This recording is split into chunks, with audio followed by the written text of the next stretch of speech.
Good morning, Lagos.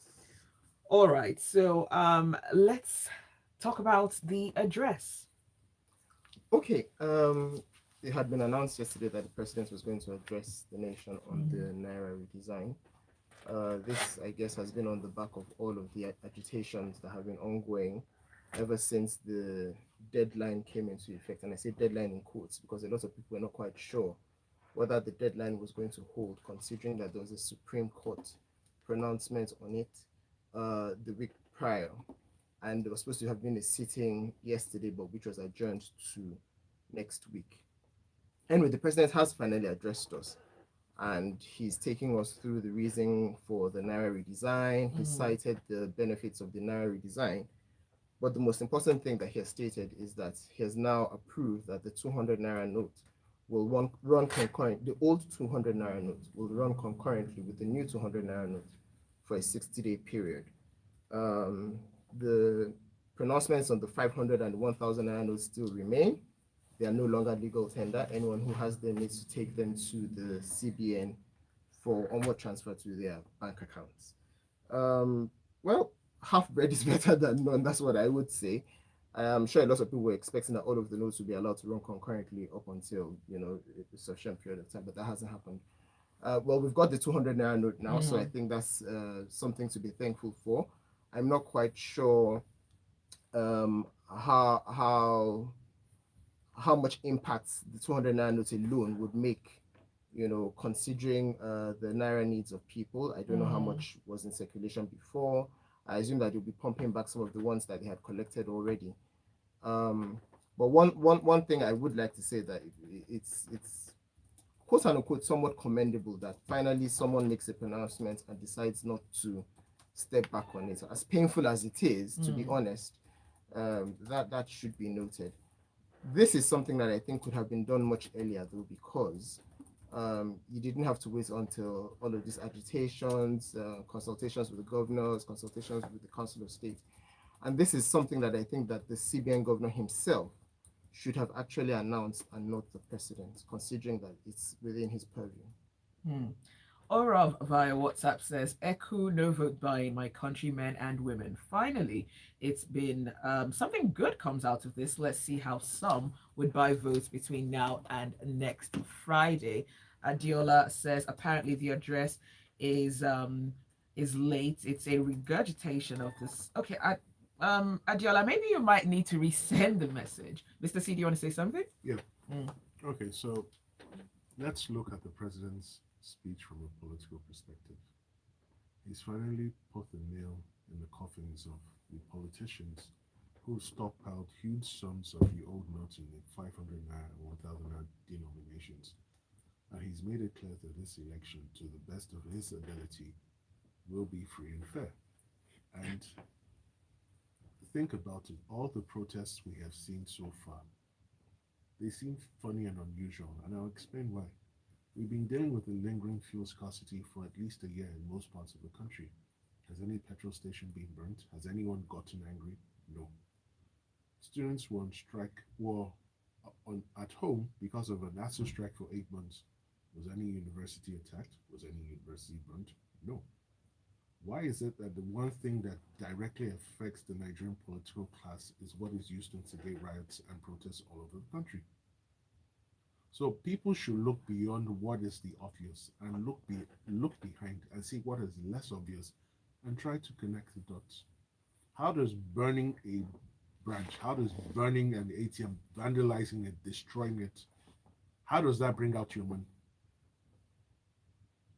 So when people keep on saying that people are suffering, the people didn't start suffering today, and nobody is advocating for people to suffer. But when people resort to acts of criminality and violence, it then defeats the very essence for which they say they're protesting. And we must have that at the back of our minds. The other day, there's an unconfirmed video or set of photographs circulating on social media suggesting that a particular governor in the northwest of Nigeria suddenly brought out money he could no longer use and paid off civil servants had been owed monies for 6 months. And that brings me to another thing.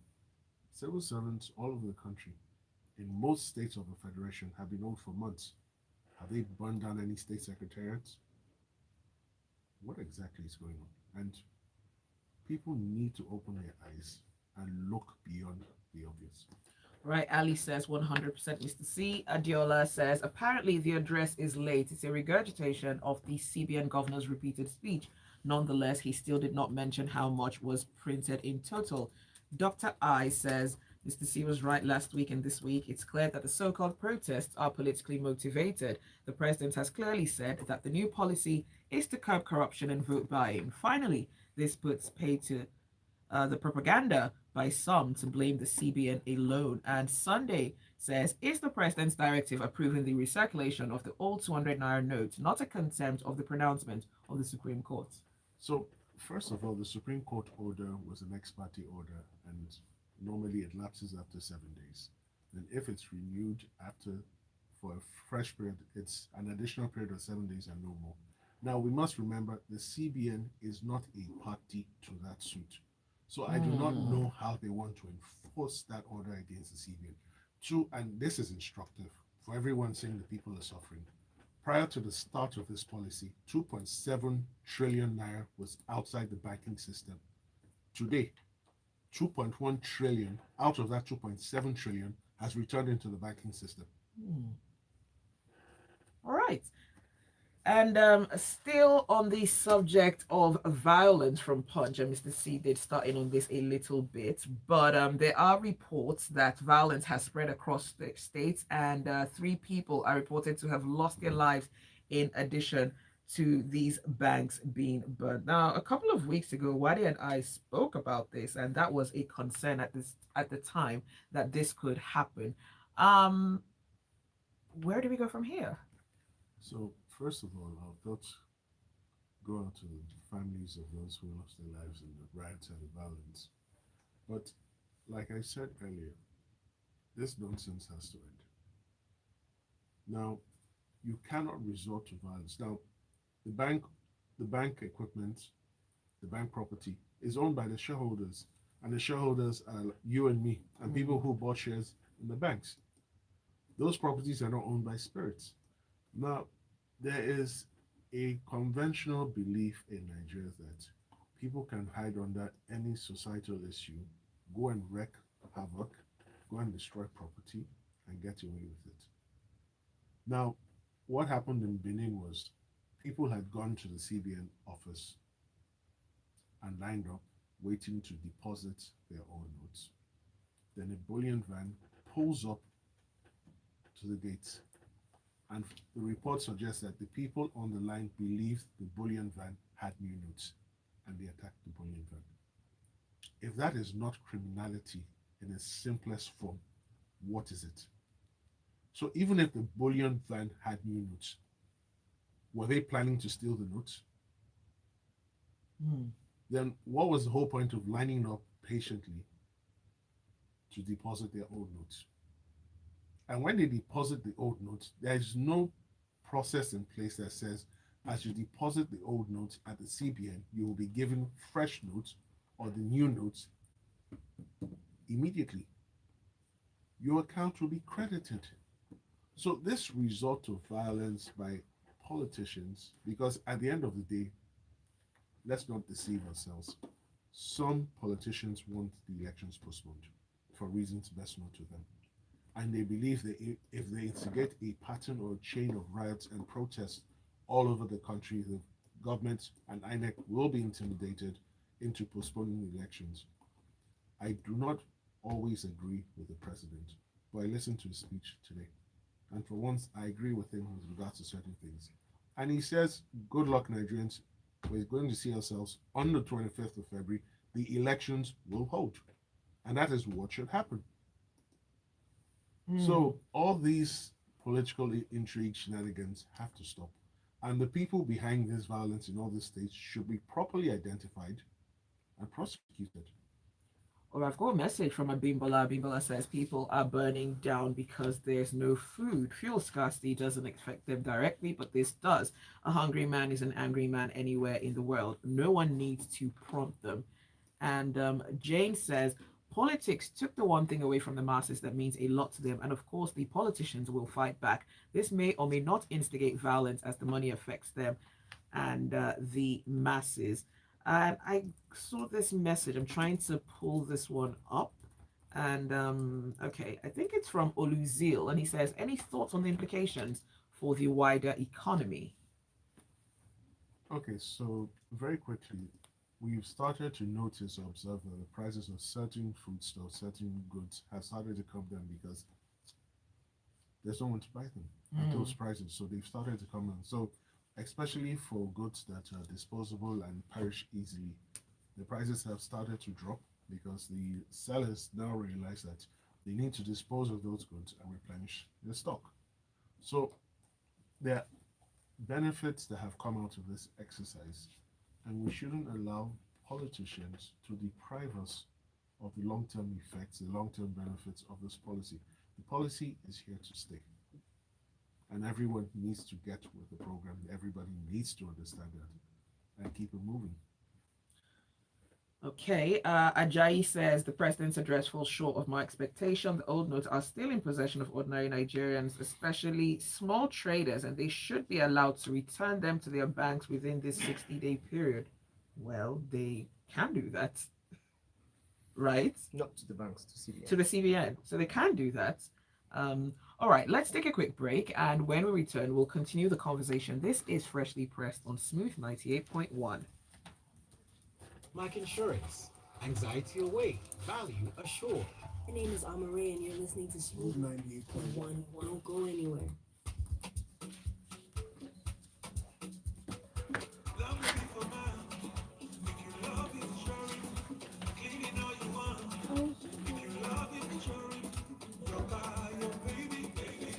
So I think we can skip number 3. We can skip number 3. We can skip number 3. Okay. Yeah. Yeah. Because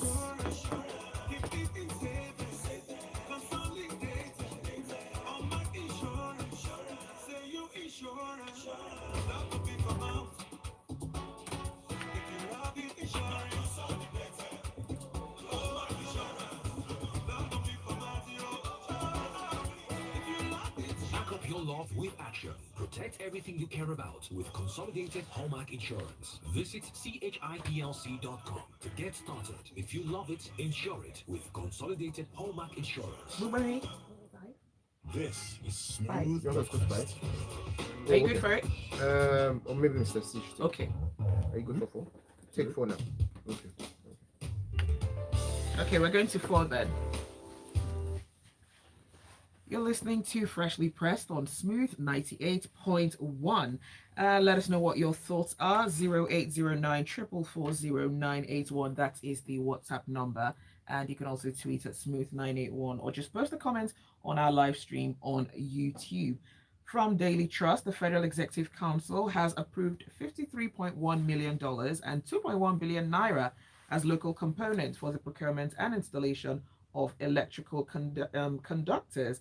Now, the FEC has approved this amount as these conductors are required to boost power supply all across the country. Okay, so very quickly, the Federal Executive Council has met again, and in my opinion, this is too pedestrian an issue for them to be discussing. They should be discussing more serious issues. This is something the transmission company of Nigeria should be dealing by itself. So they've approved another contract, and it then begs the question: what else do they exactly do apart from our contracts when they meet? Now, $53.1 million and 2.1 billion have been approved for the procurement and installation of electrical conductors to boost power supply across the country. Now, I dare say that even when these conductors are bought, that the existing intractable problems facing the power industry will continue to exist. Now, the bigger problem is this: we have areas of Nigeria that are unserved and lack the facilities required to receive power. Now, rather than address the deficit in getting power to the consumer, we're reading about electrical conductors. Okay, now how many conductors are being bought? No number. There's no number stated. So we don't know whether it's two conductors, we don't know whether it's three conductors, we don't know whether it's four conductors. And again, the Nigerian media who covered this should have asked more pertinent questions. Now, the power industry requires more funding. It requires tariff increases until the point that the tariffs are cost reflective, and also to ensure that the discos are able to correctly receive the full amount of monies payable for electricity consumed. So what we have today is the discos supply power, and at best they get 42 to 48% of total billable monies in any given period of time. So the most salient issues to be addressed. They should address the issue of collecting the money. They should address the issue of under metering. They should address the issue of the low tariffs. They should also address the issue of funding afresh all the distribution companies. And I note with some joy that one of the generation companies in the South has now been given a distribution license. So what that means is it's been given an off-grid license to distribute power in Akwa Ibom off the national grid, so they can set up their own distribution system. Now, if that move was replicated in other zones of the country, you will then discover that there's less reliance on the national grid. So any state that actually generates power can set up a distribution arm and distribute power to its residents within the state. When that happens, you will find that one will have fewer instances of the grid collapsing, there'll be more power available, and there'll be less environment pollution through the emission of diesel and its gases. So let's watch this space. There's no mention of when the conductors will arrive, and I'm not holding my breath out. It's designed to improve power supply, but power supply will not substantially improve even with the arrival of these conductors. Okay, let's go on to the messages. Shegun says all CBN had to do was print enough new notes and there would have been no issues. Abbas says the loss to farmers cannot be termed as benefits. How can one invest heavily and run at a loss? Because people do not have money to purchase the products. We cannot call that a benefit. Tayo from Ikorodu says the whole fiasco has been a shining example of why the central bank was created to be an independent entity. Using the bank for political purposes is a bad precedent that has seen the suffering of many. And this message from Dr. O says it's not enough for the president to say the old and new notes will run concurrently. The issue is for the CBN to make the notes available and stop bringing them out in pieces. Let's go on to The Guardian. The federal government says it will ensure the prompt release of funds for the financing of the National Safe Schools Initiative to ensure that children are able to go to school without fear of kidnappings or abductions for ransom. This is something that's long overdue, considering the acts of terrorism, kidnapping, banditry that have been occurring for the last how many number of years. Currently, I'm not quite sure how many, but there are quite a considerable amount of children who are in IDP camps and are not going through school through a formal process. So a lot of schools, for example, in the Northeast and the Northwest, are not operating as they should have. Considering that now, this is important to ensure that students, not just necessarily in those areas, but across the country, would be able to attend school within a safe and secure environment. So it talks about providing security measures and other approaches towards ensuring that students are kept safe during school. So this was done in partnership, or rather was spearheaded by the NSCDC. The NSCDC is, well, should I term it as a paramilitary organization? It's not quite paramilitary, but it's a security operative body, and they are the ones who are championing this initiative.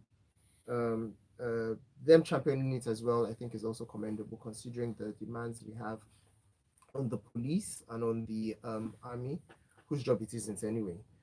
So this is a welcome development. All right, and let's go on to the next headline. And this one comes from This Day. Now, Nigeria and major oil producing countries are set to lose major markets in Europe after the European Parliament, approved a law to ban the sale of new petrol and diesel vehicles across the EU by 2035. Thank you, Ziggy. So, what we have long suspected and what we've long been waiting for is now almost here. Now, there's been a move in North America and Europe to move away from petrol-powered cars to electric cars, and this has been on for at least the last decade. Now, they're making further advancements, and new legislation is in place. So, the onus on Nigeria is to truly diversify our economy because we've paid a lot of lip service to the issue of diversifying our economy. Now, right now, crude oil still remains our greatest foreign exchange earner.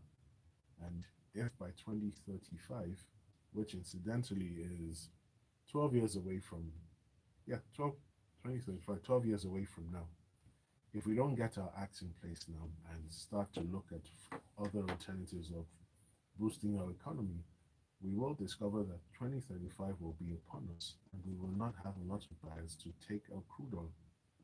Now, where does that leave us? The world is moving in a particular direction. What is our science and technology ministry doing to help Nigeria move along in the same direction? What are universities, our technological universities doing to help the nation along those lines? Now, can Nigeria truly sustain electric vehicles if they were to be imported in their numbers?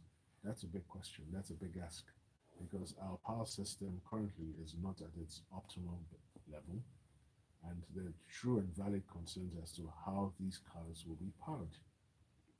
So,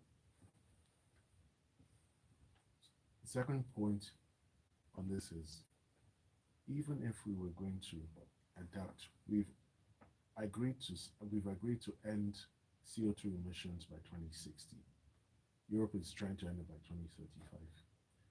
Is it possible to ramp up our compliance period so that at best we're like 4 or 5 years behind Europe? So this is a question for Nigeria's leadership, and whoever comes in as president on the 29th of May, this is one of the things you will have to start looking at, because we may think 12 years is a far point in time, but it will hit us sooner than we expect. All right, well, let us know what your thoughts are. 0809 Ibukun says, I disagree with Mr. C. On the rioting, I don't support it, but you cannot compare fuel scarcity with when people can't get cash for daily transports and feeds. Okay. All right. Thank you for your message. It's very long, but thank you for it. Coming on to this one, this is from Peter. Okay. Okay, I'm struggling to read these messages just a little bit.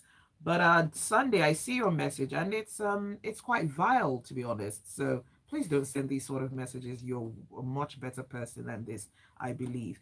Bimbo says, Mr. C, okay, I'm gonna pull up my glasses again.